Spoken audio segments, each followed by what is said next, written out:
ஹாரூன் ரஷீதுடைய அரச சபை ஆரம்பமாகும் சகோதரர்களே. ஹாரூன் ரஷீதுடைய அரச சபை, இன்னைக்கு அரச சபை எல்லாம் எப்படி ஆரம்பமாகிறது? தரித்திரியம் கொட்டி கிடக்கிறது. ஹாரூன் ரஷீத் மன்னர் சுபகு தொழுகைக்கு பின்னால் நாட்டில் இருக்கக்கூடிய பிரபல்யமான மார்க்க பேச்சாளர்களை கொண்டு வருவார் அரச சபைக்கு. உலமாக்களை கொண்டு வந்து சுவர்க்கத்தை பற்றி, நரகத்தை பற்றி, ஆகிரத்தை பற்றி, கபரை பற்றி பயான் செய்ய வைத்து தாடி நலையும் வரைக்கும் தேம்பி தேம்பி அழுதுட்டு தான் அரச சபையை ஆரம்பிப்பார். ஆகிரத்துக்குரிய மக்களை அல்லாஹ் வீணாக்க மாட்டான் சகோதரர்களே. மனைவி சுப்ஹானல்லாஹ், மனைவி அல்லாஹ்வுடைய ஒரு வழி. உலகத்தில் ஆட்சி இருந்தாலும் பரவாயில்லை, ஆட்சி இல்லை என்றாலும் பரவாயில்லை, ஆகிரத்துக்கு யார் தயாரிப்பு செய்தார்களோ சகோதரர்களே, அவர்கள் தான் வெற்றியாளர்கள், அவர்கள் தான் வெற்றியாளர்கள். மனைவியை உருவாக்கினார் ஹாரூன் ரஷீத். மனைவி சுபைதா ரஹ்மத்துல்லாஹி அலைஹா, அபூ ஜாஃபர் அல் மன்சூருடைய பேத்தி. பார்ப்பதற்கு அழகு மாத்திரமல்ல, சுபைதா என்றால் அர்த்தமே பால் கட்டி. அவ்வளவு அழகான பெண். அழகு மாத்திரம் இருந்து என்ன செய்ய சகோதரர்களே? இன்னைக்கு கிரீம்களை பூசி, டெப்லெட்டுகளை பாவித்து அழகுகளை கூட்டிக் கொள்கிறார்கள். உள்ளங்களோ இருண்ட காடுகளாக இருக்கிறது. உள்ளங்களோ இரவு 2 மணிக்கு என்ன நிறம் தெரியுமோ அந்த நிறத்தில் உள்ளங்கள் மாறி இருக்கிறது. கிரீம் போட்டு என்ன செய்ய? ஹாரூன் ரஷீதுடைய மனைவி சுபைதா மிகப்பெரிய அல்லாஹ்வுடைய நேசப்பெண். கனவு காண்கிறார் சுபைதா. அந்த கனவிலே ஒரு கெட்ட கனவு, மிருகங்கள் கூட தன்னோடு வந்து சேர்வதை போன்ற ஒரு கனவு. பெண்களுக்கு சொல்லுங்கள் சகோதரர்களே, இதையெல்லாம் கனவுக்கு விளக்கம் சொல்லக்கூடிய அந்த காலத்தின் மிகப்பெரிய இமாம் தான் ஹஸரத் முஹம்மத் பின் சீரீன் ரஹ்மத்துல்லாஹி அலைஹி. அடிமை பெண்ணை அனுப்பினாள் சுபைதா, ஹாரூன் ரஷீதுடைய மனைவி. நான் கனவு கண்டேன் என்று சொல்லாம, ஒரு பெண் இவ்வாறு கனவு கண்டால் அந்த கனவுக்கு விளக்கம் என்ன என்று கேட்டுக்கொண்டு வா. அடிமை பெண் போனால் முஹம்மத் பின் சீரீனிடம் கனவை சொன்னால், முஹம்மத் பின் சீரீன் சொன்னார் ரஹ்மத்துல்லாஹி அலைஹி, இப்படிப்பட்ட கனவு பெரிய ஆட்சி அதிகாரத்தில் உள்ள பெண்களுக்கு தான் வரும். சாதாரண பெண்கள் இந்த கனவை காண்பதற்குரிய சாத்தியம் கிடையாது. யார் கண்ட என்று சொன்னால்தான் நான் விளக்கம் சொல்லுவேன்.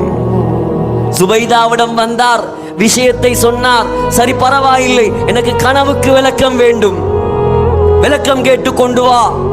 போனார். சுபைதா தான் கனவு கண்டது. அப்படியா, சொல்லுங்கள்.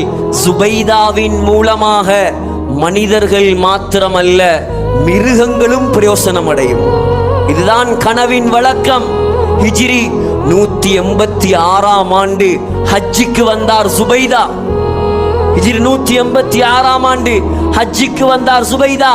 அந்த காலத்தில் இப்ப மக்காலிருந்து மதீனாவுக்கு ஜம்சம் எடுத்திருக்கிறார்கள் நேரடியாக. மக்காவை விட மதீனாவில் லேசாக ஜம்சம் எடுக்கலாம். ஆனால் அந்த காலம் மக்காவில் இருந்தது ஜம்சம் தண்ணீர் மட்டும்தான், வேற தண்ணி ஒன்று மக்காவில் கிடையாது.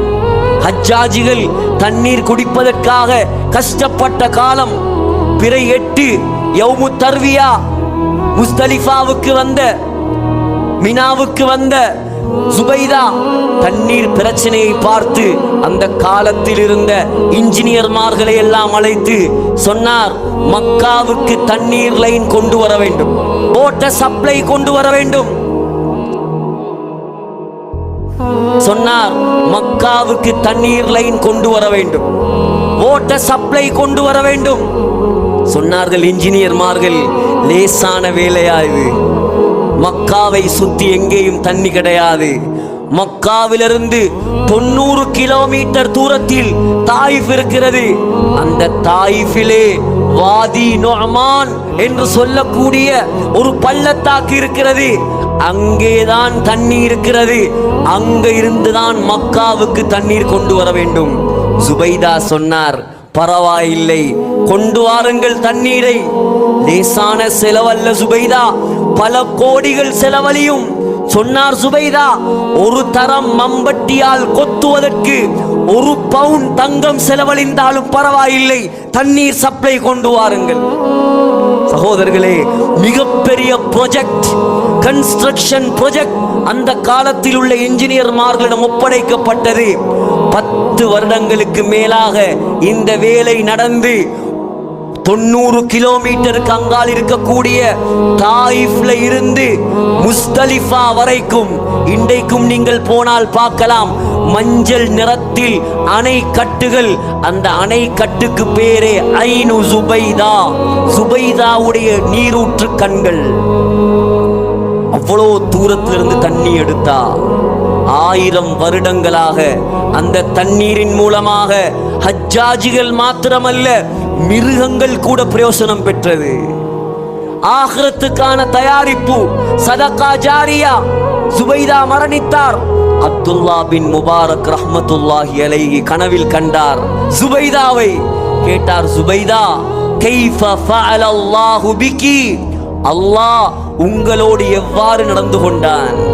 சொன்னார் சுபைதா, அப்துல்லாவே, என்னுடைய வாட்டர் சப்ளை ப்ராஜெக்ட், தண்ணீரை நான் தாயிஃப்ல இருந்து மக்காவுக்கு கொண்டு வந்தேனே, அதற்காக வேண்டி முதல் தரம் மம்பட்டியை எடுத்து மண்ணில் கொத்து விழுந்த உடனே அல்லாஹ் என்னுடைய எல்லா பாவங்களையும் மன்னித்து விட்டான், எனக்கு சொர்க்கத்தை தந்து விட்டான். சகோதரர்களே, இதுக்கு பெயர்தான் சாதனை. சொத்துக்களை சேர்த்து வைத்துவிட்டு மருமகனுக்கும் மருமகளுக்கும் கொடுத்துவிட்டு வெறுங்கையோடு கபருக்கு போறானே, இவர்கள் பாவம். இவர்கள்